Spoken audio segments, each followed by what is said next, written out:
Here for a suppression hearing. We have a trial date December the 8th at 9:30. Appearances for the record. Good morning, Your Honor. Good afternoon. Dinah Perry on behalf of the Commonwealth. With me today is Deputy Jensen. Excuse me, Deputy Vidto.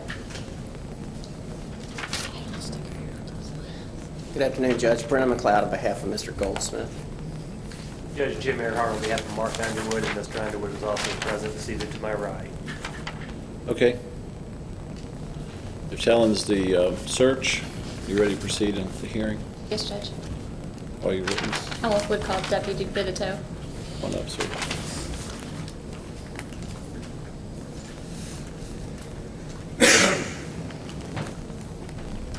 Go ahead and have a seat. Raise your right hand. Do you solemnly swear to tell the truth, so help you God? Yes, sir, I do. Okay. Ms. Perry. Could you please introduce yourself to the court?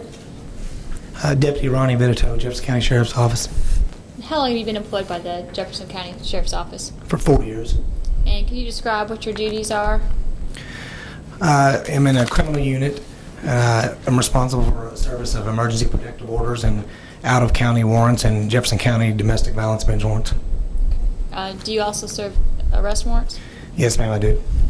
I'd like to direct your attention to July 31st of 2003.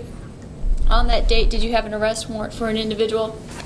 Yes, ma'am, I do. Specifically, did you have an arrest warrant for the defendant, Jason Goldsmith? Judge, I'm sorry to interrupt. I'm going to make a motion to separate witnesses. Separate witnesses. Are you going to have any other witnesses in this case? This is my only witness. But I believe that there's a witness that the defense may call. I may call Bethany Weisenberger, who swore to reappear today. Okay. Ms. Weisenberger, you need to wait out in the hallway or in the conference room.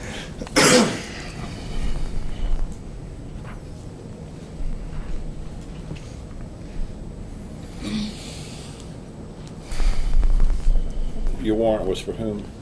My warrant was for Jason Goldsmith. And could you describe the action that you took in order to execute that warrant? Yes, ma'am. I approached the residence. Bethany Weisenberger was in the backyard, ran around from the back of the house, came through the driveway fence to meet me, asked what was going on. I told her who I was, and I asked, was Jason home? She said, no, he's not. He went to AutoZone. The whole time she was speaking with me, she didn't make eye contact and seemed very shaky in her actions and her speech. She said, what's going on? I told her that I had an arrest warrant, or a bench warrant out of circuit court for Jason Goldsmith, and asked, was he here? And she said, she stuttered and stammered over her voice and everything she was saying, slurred speech, and said, no, he's not here. And I said, are you sure he's not here? She said, yes. I said, if he's here, you're going to be arrested for hindering apprehension. She said, okay. I said, I'd like to go in and look. She said, okay. It was her residence. We continued to the front door. She knocked on her front door. The door opened, then she pulled it back, kind of shoved me, elbowed me to the back to kind of get me away as she was to proceed into the residence. At that point, I placed her in handcuffs, put her on the floor right at the opening of the residence. I went in. There was two other people in the living room, Mark Underwood, which is one of the defendants, and a female named Tamari Langford, who is not involved in this case right now. Once backup arrived, the backup secured these two, Tamari Langford and Bethany Weisenberger, along with Tamari Langford in the living room. I heard a ruckus and commotion and noise coming from the ceiling. I figured that's where Jason was hiding. Once my backup got there, I commenced to searching for him. I went into the living room, continually asking all the people in the residence, was he there? Continuously, they said no. They were all told they'd be locked up. If I did find him, they continued to say no, he wasn't there. I told Jason Goldsmith that I was coming up the attic stairs. I had my weapon out. He said, okay, I'm coming down. He came down, I placed him on the floor, handcuffed him, secured him, took him into the living room with the rest of with Mark Underwood, Bethany, and the other person that was there. They had already lied to me about the whereabouts of Mr. Goldsmith. As I do on any warrant searching the house, I searched the rest of the house for people only for officer safety. They had already told me that he wasn't there and obviously found that they were lying. I didn't know if anybody else was there or not. I searched the rest of the house, visual search only for any other people that were in the house. And pardon me, we entered the back bedroom of the house, and in plain view on the bed was a blue laundry basket containing spoons, syringes, screens, crack pipes, rolled marijuana, bagged marijuana, a bag of cocaine, and a bag of methamphetamines. Also went to the back of the bathroom. It was also connected to the bedroom. And in plain view there, also in the shower, sticking out from behind the shower curtain, were leaves. They resembled marijuana leaves. I pulled the shower curtain to the side, and there were 5 marijuana plants, approximately 4 to 5 foot tall. Took all that evidence into the living room where all the defendants were. Metro Narcotics had showed up. In the meantime, they had got a tip that there was going to be methamphetamines delivered or at that residence, so it was just a timing thing. So I wrote up a search warrant. They were there, went and had the judge sign the search warrant, and we had a canine unit come in, found approximately, I think it was $3,500 upstairs in the attic where Mr. Goldsmith was hiding, along with 3 scales for weighing drugs and 2 or 3 bags of individual Sudafed used in the manufacturing of methamphetamines. We also, through the search warrant, broke into a safe, opened a safe, and found a loaded 9mm in the safe. Let me back up just a little bit.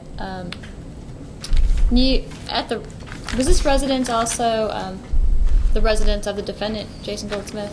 That is Bethany Weisenberger's house. I had a bill stated that in her name, the LG&E bill. She stated that he lived there with her, and he also stated that that's where he lived, and that was his address. Okay. And during the course of your conversation with Bethany, you asked her if you could go inside and look for Jason? Yes. And she gave you permission? She walked up of her own free will to the front door, knocked on her own front door as to warn someone of, I don't know why she would knock on her own front door. She opened the door, pulled it back, and that's how it started. And then at some point she opened the door and allowed you in? Yes. Okay.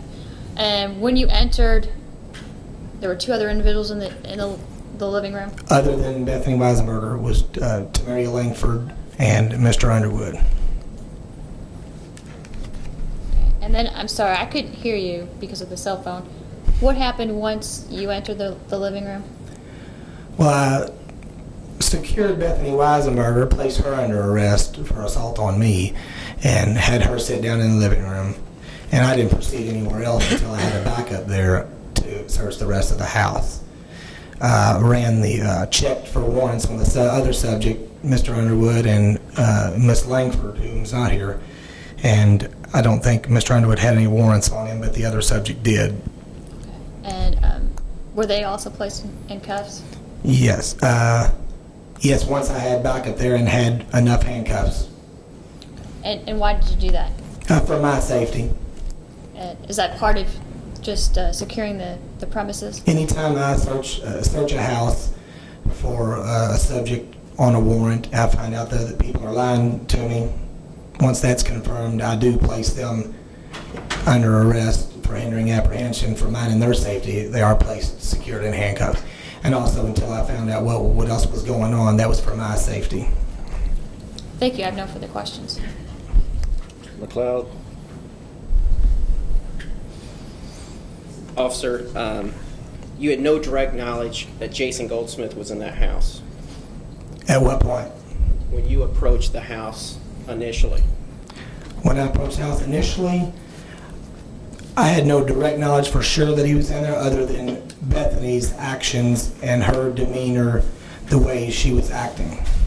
Okay, and Bethany Weisenberger never stated that he was in there as well.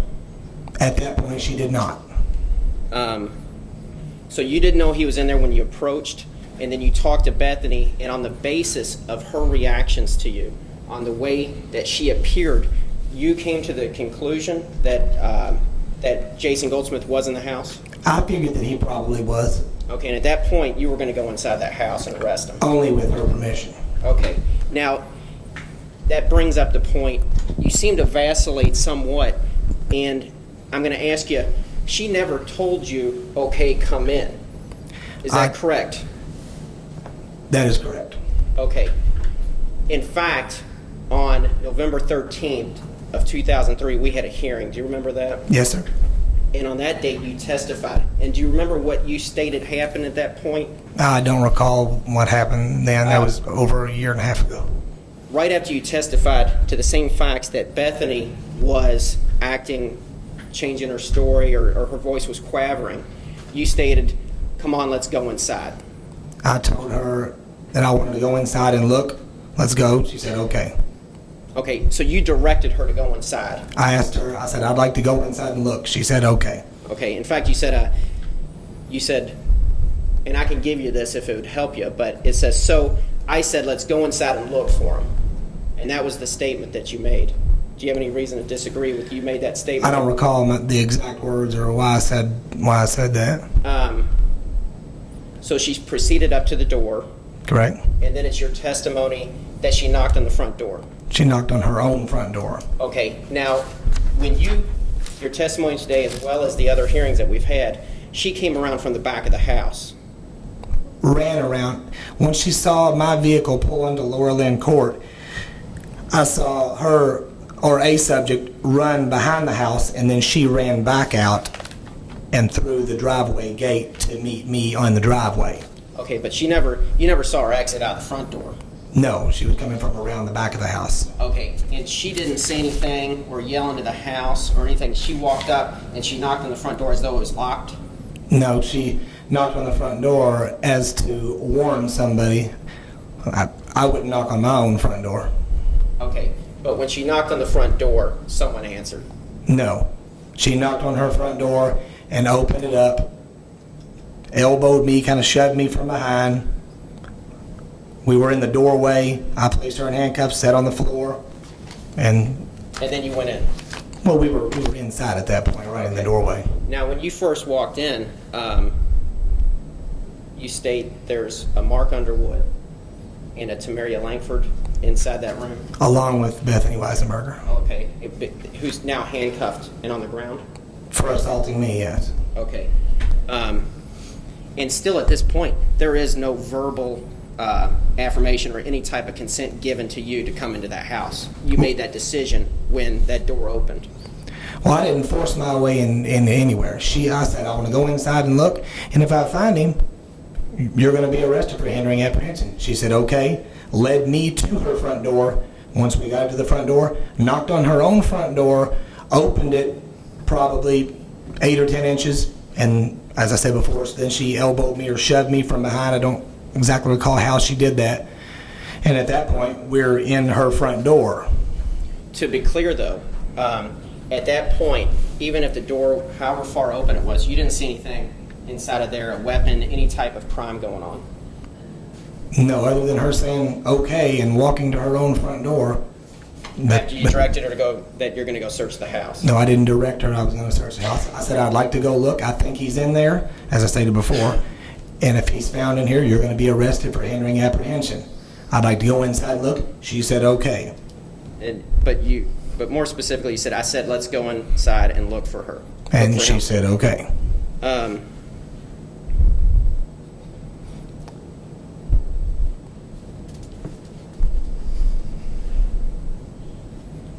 Now, also, And I just want to articulate a little bit further. You had no direct knowledge, besides her behavior, that Jason Goldsmith may be in that house. That's correct. Okay. You hadn't talked to any other police agencies? You hadn't done anything else No. to determine whether he was in that house or not? Correct. I have not. Let me ask you this.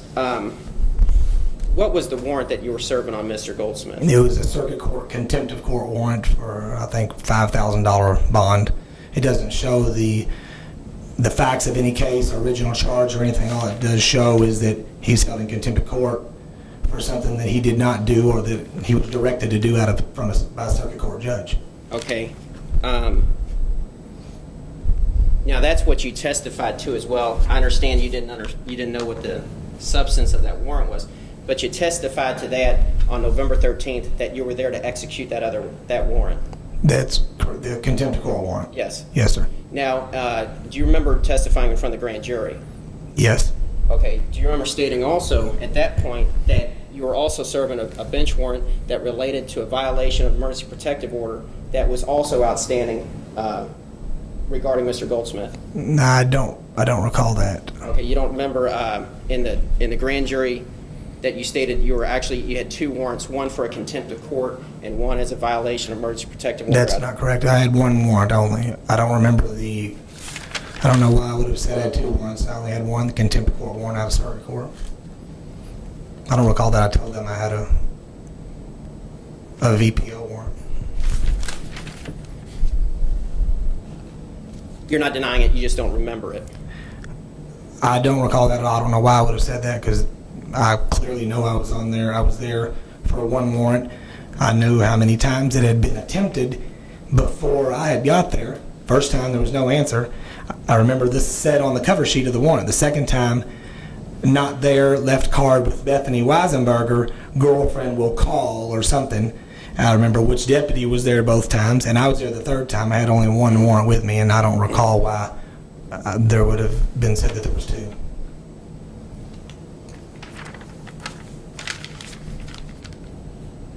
Now, Bethany is on the ground and handcuffed. I think I set her in a rocking chair, a recliner of some kind. I don't think she was on the ground at that point. I think I picked her up. Okay, but she's in some type of... Secured, yes. Okay, and everyone in the room is secure. No one's going to go anywhere. Oh, that's correct. Okay, so they're not going to leave anywhere. And Right. Everyone's inside of there. And you call up for backup. Yes. And now, when you call it backup, what are your plans for your backup? My plans for backup are to back up for the subjects that are there to see if they have any warrants or whatever. There are three people. One of them has already assaulted me. I want some backup for my own safety. And based on her actions and the rustling and noise I hear in the ceiling, that he's there, and I was going to search the house for him. Okay, now, do you remember in the grand jury testifying that you didn't hear any wrestling in the attic until actually your backup had occurred, your backup had shown up, and then you started yelling for Jason Goldsmith and walking through the house? I don't recall at what point I said I heard it, but... Okay, but you're not saying that as soon as you walk in you hear rustling. You're saying you That's call correct. it backup, and if would you say that your grand jury testimony is more accurately depict what happened at that point? I can't say it's more accurate than what I'm saying now, no. Okay, well, if I state to you that your testimony at the grand jury was that when the backup appeared and you started walking through the house yelling for Jason Goldsmith, you hear someone in the attic, That's correct. you wouldn't have a reason to doubt that that's what you remember, that being earlier in time, the testimony from the grand jury. I don't understand what you're saying. Well, you testified at the grand jury at some date, way before this date that we're here right now, on late 2004. Right.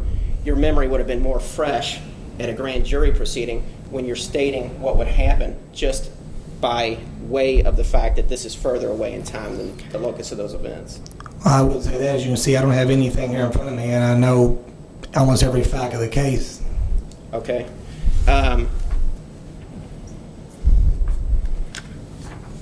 Now I'm going to jump ahead a little bit. At some point, you've secured and your backup is present. Okay. Now you call around. At some point, you hear something in the attic. Is that correct? Correct. And you tell Mr. Goldsmith, you say, Or you say whoever's up there, Jason, you up there. Yes. Is that what's occurring? Correct. You tell him you have a gun Yes. and to come on down because you have your gun drawn. I did say that, correct. Okay. And at some point, he makes his presence known and acquiesces, comes downstairs, and you cuff him. That is correct. Okay. At this point, who's present in the house?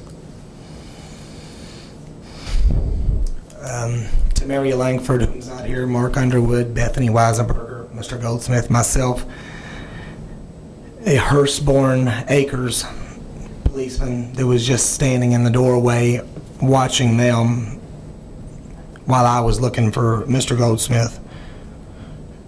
And then shortly after that, that's when my two fellow deputies arrived. Deputy Blanford and Deputy Short. Now, Tamaria Langford, she's not present today, That's right. and she's actually not indicted on these charges. I went to grand jury on her. I don't know what, I think she has some federal going on. I'm not for sure of the facts of her situation. Okay. So at this point, the people in the house are Mr. Underwood, Tamaria Langford, Bethany Weisenberger, two sheriffs that you work with, and a Hurstbourne Acres police officer? Yes, I don't recall if, at the time that I found him, the other deputies were not there. Because they would have, after I secured him and brought him into the living room, shortly after that is when they showed up. When I found him and searched the house for him, the only people who were there, other than the defendants, were myself and the Hurstbourne Acres officer, who has no knowledge of anything other than just standing in the door watching the defendants for my safety. Okay.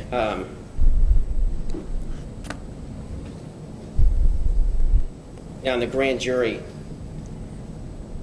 in your grand jury testimony, and it's not mentioned in the probable cause hearing, but in the grand jury testimony, if you stated your coworker showed up, the sheriff showed up, and that's when you went and actually found Jason Goldsmith, is that incorrect? That'd be incorrect. At this point, Jason Goldsmith comes down. Let me ask you this. How long was it before the Hurstbourne Acres police officer showed up?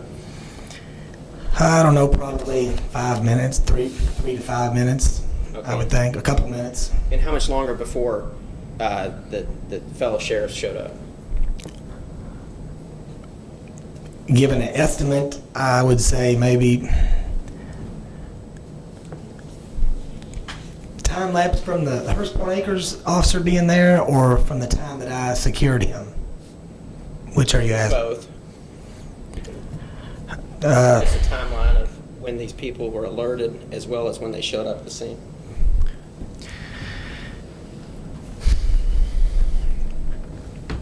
I can only speculate on the time that it took them to get there. I was worried about my safety and finding him.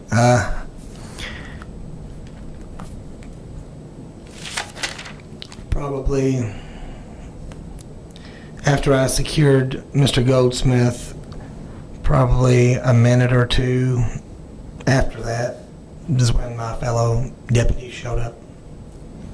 Now, your objective that afternoon in going to 10,019 Laura Lynn Court was to execute and serve an arrest warrant or a bench warrant on Mr. Goldsmith. Yes, sir, that's correct. Okay, now at that point, everything you know about that house, you've traversed that house, you've secured Mr. Goldsmith. Where in the house is Mr. Goldsmith when you get him down and you actually handcuff him?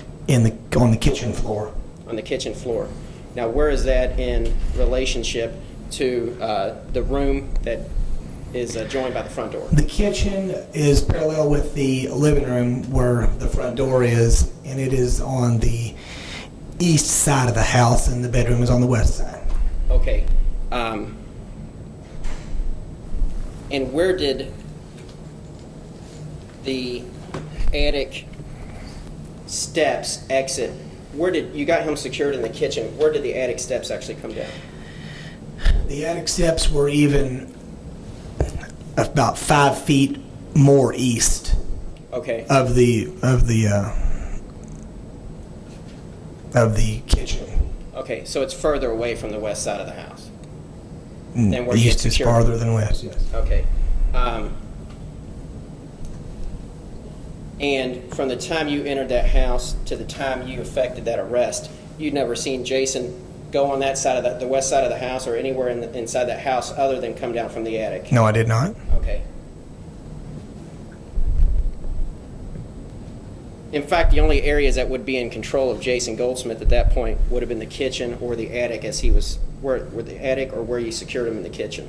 That's correct.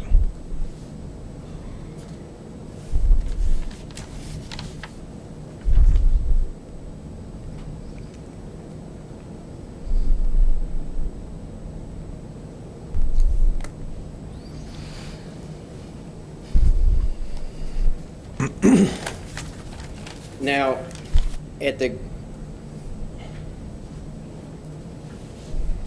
your testimony in front of the grand jury, you state several things that I guess don't have anything to do with the particular charges and facts and circumstance of this case right now. But I'd like to ask you a few things. You state that Metro Narcotics had been watching Mr. Goldsmith. Is that correct? Objection. I'd like to- Speculation. Is that what he said in the grand jury? Yes. Why is it speculation? It's also in the search warrant. I was going to ask if it had nothing to do with I don't this know. while you were asking. I don't Well, know it what does. personal knowledge he would have, whether Metro Narcotics was watching or not watching. Well, Judge, he Gary. Go ahead. in his own affidavit for a search warrant, he states that, Well, was that before? well, this would have been afterwards. I'm just asking him, I just wanted to ask Mr. Vitito what his knowledge was at the time that he approached that residence, if this was... That'd be okay. Right, I was just Whether laying it a happened foundation as far as- afterwards or not. You understand the question? No, sir, if you When can you repeat it. approached the residence, did you have any knowledge that Metro, I guess to ask it a better way, that Metro Narcotics was watching the house or had any interest in the house? No, sir, I had no knowledge at all until they walked in. Mm-hmm. Does that answer your question? Yes. So you didn't have knowledge that, this knowledge that you used in order to get a search warrant that states Detective Tim McGonnell received info from a CI that Jason Goldsmith was selling crank out of his residence. That was not anything in your knowledge that day? Could you Up and beyond clarify your that, please? When did that information come to your knowledge? When the narcotics officers got there and they saw what I had going on, I was shocked that they were there and I didn't know what was going on, and they had, after the fact, they had said they had got a tip that he was on the way back there with some methamphetamine. And just by luck, I beat them there Okay. to execute the warrant.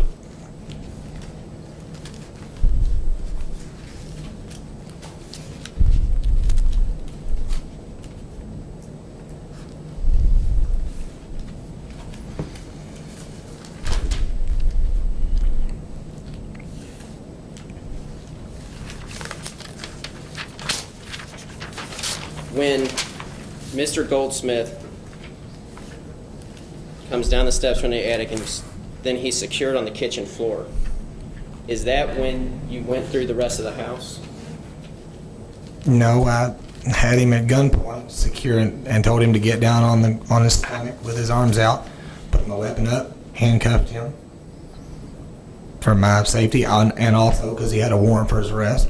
Took him into the living room, set him down, patted him down for any other weapons, and that's when I commenced the search of the rest of the house, a visual search only for my safety, for other people that were in the house. I'd already had 3 people that tell me he wasn't there. 1 person assault me, and then I find him hiding.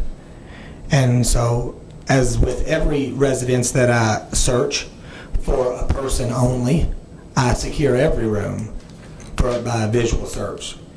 Closet, or somewhere where a person could be hiding, not where things could be. Now,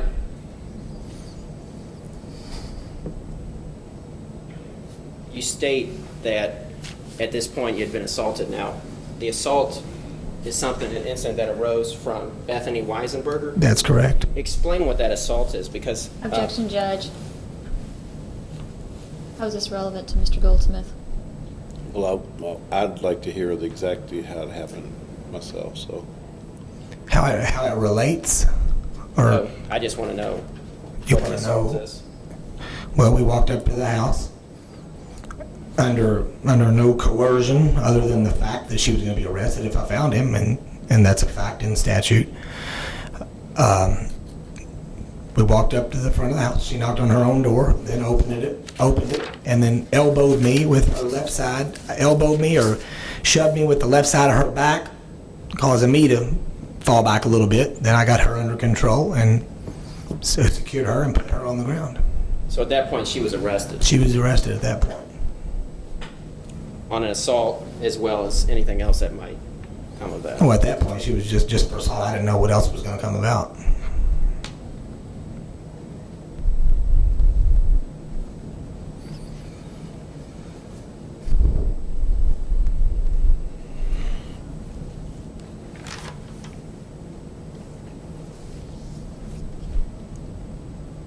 And when you went into that house and you asked everyone on the floor or everyone that was in that room adjoining the front door, you still had no direct knowledge Jason Goldsmith was in that house. At what point? When You went in through that front door with Bethany handcuffed and sat her down in the chair, you still had no direct knowledge he was in that house. I had no direct knowledge. In fact, for all the information that you could process, he was at AutoZone or somewhere else, is what Bethany Weisenberger had told you. Well, based on her actions, I do warrants and emergency protective orders every single day, and people lie and deceive all day long, every day, and I have a lot of experience with that, and for the most part, I can tell when somebody's lying. Because you had no direct knowledge that Jason was even in the house, you wouldn't have had any reason to believe that Jason was armed or had been armed before you came in. Oh, I had no idea if he was or not. But when you arrested him, he didn't have a gun on him. He didn't have any weapons on him. That is correct. He didn't aggress towards you. Not at all. And the whole time that you had, from the time you got into the house until the time that he was secured, you didn't see any type of movement to that west side of the house. That's correct.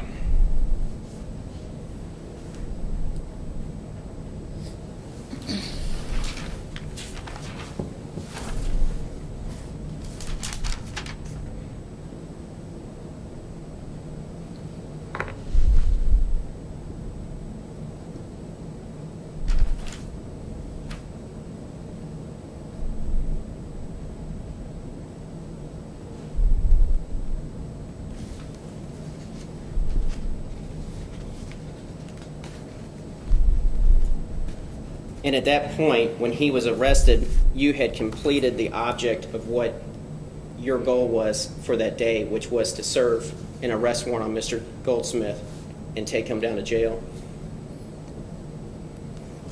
I was there to arrest him after being lied to and assaulted.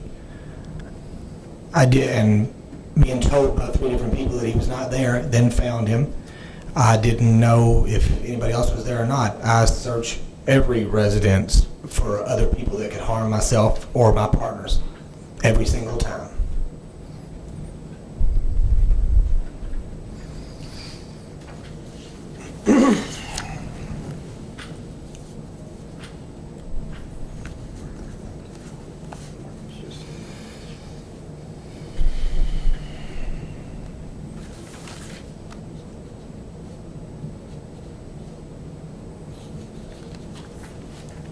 I have no more questions. Judge, I'm going to object to Mr. Underwood asking any questions. It's my understanding that he hasn't filed a motion and he has no standing. That's part of my question, is whether or not, I believe the officer testified that he searched Mr. Underwood. My first question is, did you find anything on Mr. Underwood? Go ahead. Yes, sir. Not on him, no. And you didn't find anything there you claim that belongs to Mr. Underwood, do you?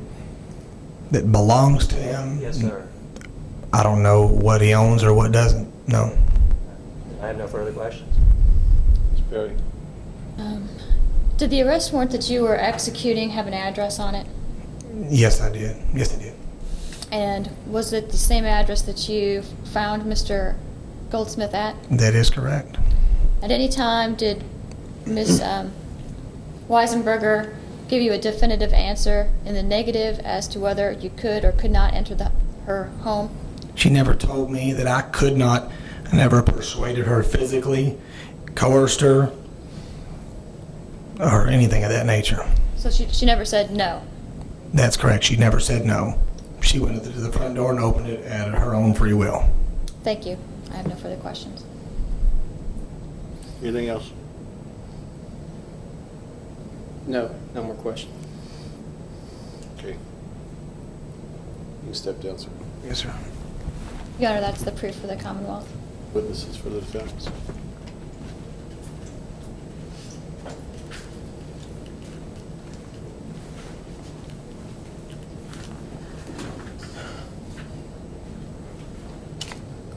I'm going to call Bethany Weisenberger.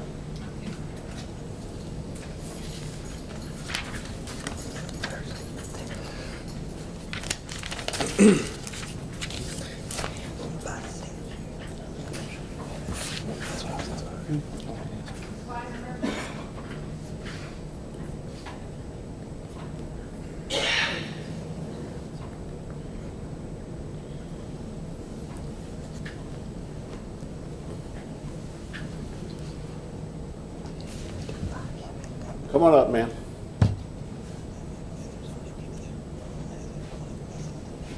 Be careful of the ramp. Have a seat. And raise your right hand. Do you solemnly swear to tell the truth, so help you God? Yes. Okay. Answer Mr. McLeod's questions, and you need to speak directly to that microphone. How are you? Fine, how are you? Good. Do you remember July 31st of 2003? Yes. And do you remember being outside when Officer Vitito arrived? Yes.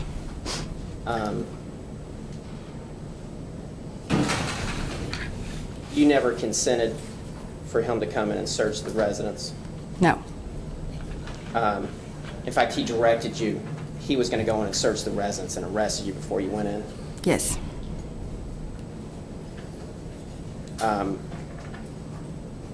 Would you describe him entering the house as pushing his way into that front door? Yes. And at no point did you tell him Jason Goldsmith was on the premises? No. In fact, you had answered in the negative. He wasn't there. Yes. And at that point, Officer Vitito was going to go in the house and search and took you up to the front door. Yes.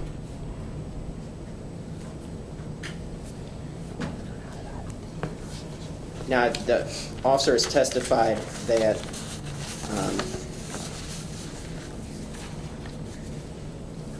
that it's significant that you're knocking on the front door when you come up.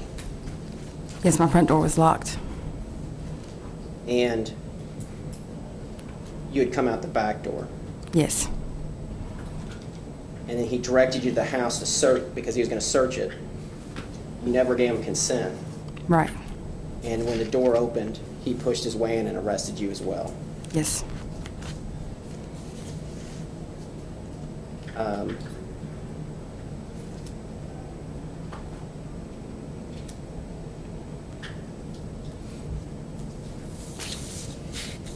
Went inside. At what point, what do you remember happening as far as when you're handcuffed and you're sitting inside your house? Describe what happens at that point. Does he call back up? What happens at that point?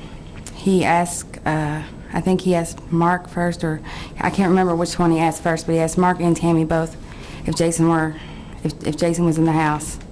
And they either answered they didn't know or no. I'm not specifically sure.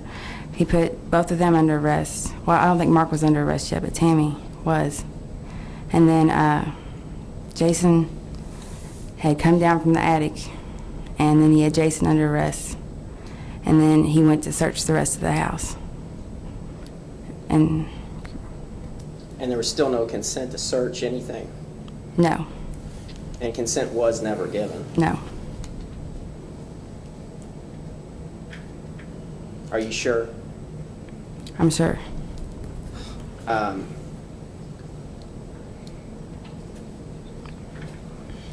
Now, a backup had arrived before Jason came down, or what do you remember? Yes, I think there were 2 officers that had come. I'm trying to think for sure. There were 2 officers that arrived either right as Jason had come down and was being put in handcuffs, or I can't remember specifically for sure if they arrived. It was right at the point in time when Jason was being arrested. And But there was no struggle, and no, no one had gone to the backside of the house. There was no movement back there. no. I have no more questions. Thank you. Good. Ms. Weisenberger, at the time of this event, you were dating Mr. Goldsmith? Yes, And how long had you all been dating? since February. And he was living with you?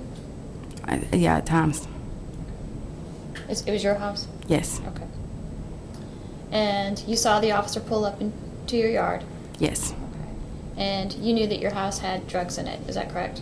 yes. Okay. When he asked you if Mr. Goldsmith was in the home, you lied to him? Yes. Okay. Did he ask you if you could go in and look for him? He told me that he had a right to search my house Okay. to look for places Jason could be. Did you tell him, no, I don't want you in there? I said, I don't understand. This is not Jason's house. This is my house. I don't understand. Could you tell me what the warrant is for or what I'm in danger of? And he said, it's none of my business. Okay. Did you inform him that Mr. Goldsmith lived there with you? No. So you didn't say, yes, you can come in, but you didn't say, no, I don't want you in it either? He told me I was under arrest and that he was going in regardless. Okay. Did he tell you what you were under arrest for? For not letting him go in my house. Okay. Once, so how did he get into your home? You knocked on the door because it was My locked? front door, I always kept my front door locked. I just always did. Who unlocked it? It was Tammy. Okay. So once she opens the door, what happened? Well, I have a glass door on my front door, so I had to open the door to pull it back, and when I pulled the door back to knock on the door, then he kind of went in the door with me and was putting me in handcuffs at the same time. Okay. And then he entered your home, and your 2 friends are there as well? Tammy and Mark? Yeah, that was Jason's stepdad, and Tammy had testified with Jason at court that morning or something. Mark is Jason's stepdad? So I'm not sure if it's a family relation. Okay. So, but he was in the house? Yes. Okay. And a girl named Tammy? Mm-hmm. Okay. Did the officer ask them as well whether or not Mr. Goldsmith was in the home? Yes. Okay. And what did they tell him? I'm not for sure whether they said I don't know or no. I can't recall specifically. But they didn't say, yeah, he's here? No.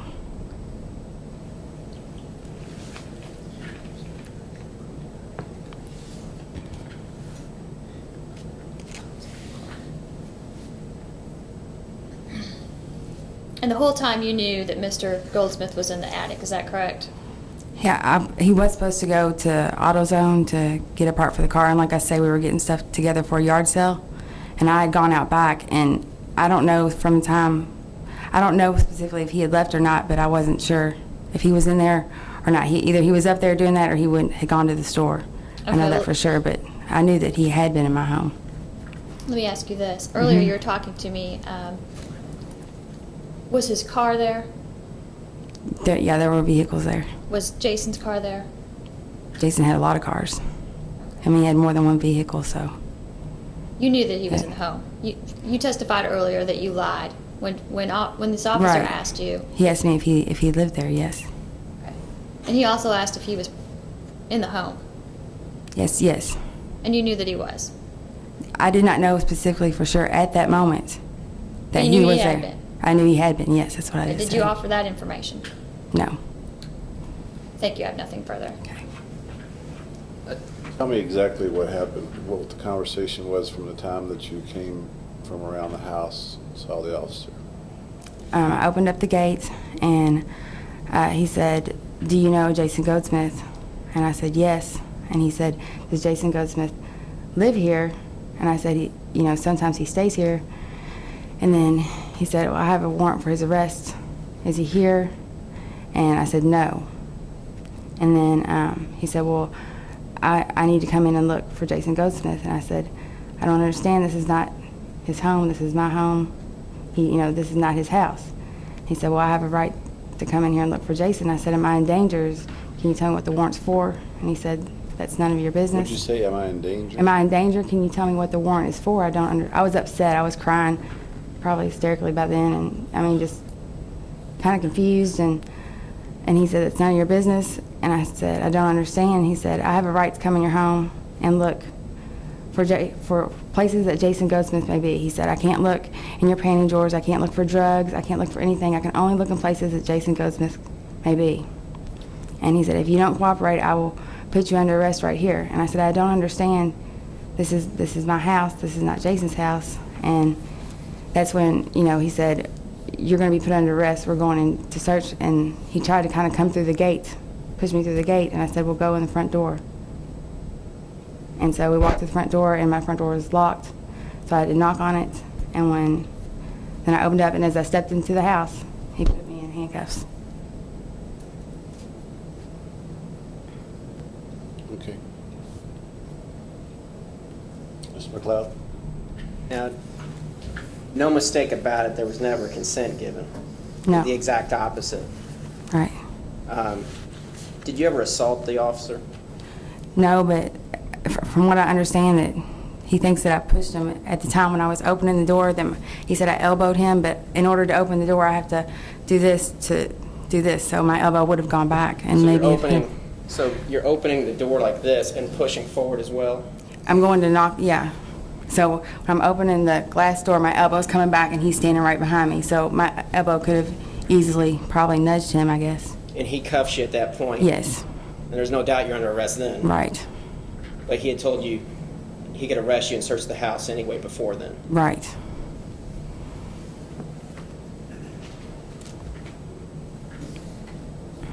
Now, when you said it's your house, you're not saying he doesn't live there.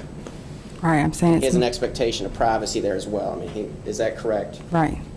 I'm saying that this is my home, and I was unaware. I just didn't understand why I couldn't be informed more of what was going on, because it was my house. I did not. What was I in danger of? I didn't know. I have no more questions. Nothing further, Judge. All right, you can step down, ma'am. Any other witnesses?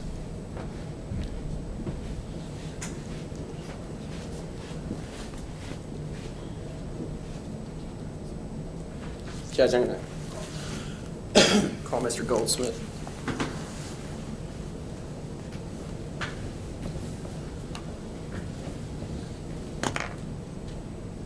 Have a seat. Raise your right hand. Do you solemnly swear to tell the truth, so help you God? Yes, sir. Mr. McLeod? Jason, you lived at 10,019, Lower Lane Court. Yes, sir. and you,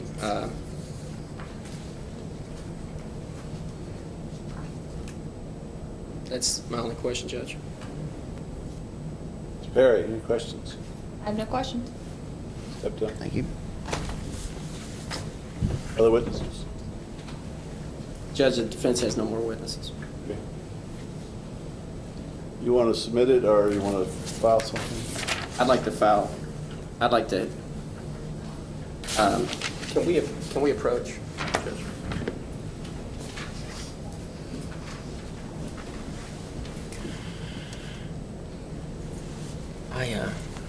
You want this on? Yeah, I'd like to move in court today to have that December 8th trial kicked off, and I'd like time to be able to brief this and submit a memorandum in support of what is obviously our motion to suppress the evidence in this case. I'd like to just argue it now. I hate to write briefs. Whatever the court asks. I'd rather have this, this briefed and an argument as well. Why would we have to move the date? I'm sorry? Why would we have to move the date? Just in order to get the transcripts and just the way things go and how busy my, it's somewhat separate, the trial date versus the brief in support of Well, the, I'm gonna let you brief it, but I don't see any reason to put off the trial date for next week. I'll get you something out right away. okay. I'd rather, if we're gonna keep the trial date on, I don't have time really to, that's not my fault. Whose cell phone? Ms. Perry? I think where's sorry. your briefcase? Briefcase is buzzing. I just preferred to argue it orally today. I think I have enough time to brief it. Right, well, that's why, even though it seems, it's several weeks off, that's why I would ask the court to, and give us an extended time. Well, just because we'll of- just change the 8th date for oral arguments on the motion. You've got a week to file your brief, and if you don't have to file a brief, you can just respond with some cases or whatever in contradiction of hers, or his, I'm sorry. Which I want her to have to do a brief if I'm kidding. You don't have I'm to kidding. do a brief either. I'm kidding. Just submit the cases. Just get them to her, which ones you're gonna argue. Okay. Change 12/82 argument date. Are you ready to go forward on Mr. Underwood then for a trial? Judge, I would just, my preference is to try them together. And I'm just here, Judge. I'll be here whenever you want to do it. do you object to continuing your trial date or not? No, sir, we can do it either way. Okay.